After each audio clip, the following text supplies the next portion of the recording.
सतीश भोसले उर्फ खोक्या याची गाडी पोलिसांनी जप्त केलेली आहे। मात्र सतीश भोसले पोलिसांना मिळून आलेला नाही, म्हणजे त्याला पकडण्यात यश आलेलं नाही।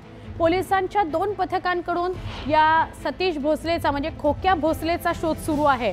दरम्यान बीडच्या शिरूर पोलीस ठाण्यात अमानुष मारहाण प्रकरणामध्ये खोक्या विरोधात 2 गुन्हे दाखल झालेले आहेत। त्यामुळे सतीश भोसले उर्फ खोक्याचा पोलिसांकडून कसून शोध घेतला जातो आहे। लवकरात लवकर तो मिळेल अशी व्यवस्था केली गेलेली आहे।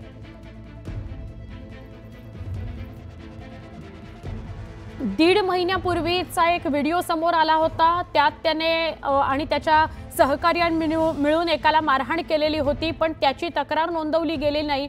पण मागच्या काही दिवसांमध्ये एकाला बेदम मारहाण करण्यात आली होती, त्याचा पाय फ्रॅक्चर झालेला होता, त्याच्या कुटुंबियांना मारहाण झालेली होती आणि त्या कुटुंबाने मात्र जेव्हा ही बातमी प्रसारित झाली तेव्हा त्या कुटुंबाने मात्र पोलीस ठाण्यात जाऊन तक्रार केलेली होती। असे 2 गुन्हे त्याच्या विरोधात दाखल झालेले आहेत। त्याच्या व्यतिरिक्त अंजली दमानिया यांनी एक व्हिडिओ सुद्धा व्हायरल केलेला होता, जो त्याच्याच सोशल मीडिया अकाउंटवर होता की तो एका गाडीत बसलेला आहे पुढच्या जागेवर आणि तिथून तो खूप पैशांचे बंडल असे टाकतो आहे, असं बोनेटवर टाकतोय, असं एक व्हिडिओ सुद्धा व्हायरल झालेला होता।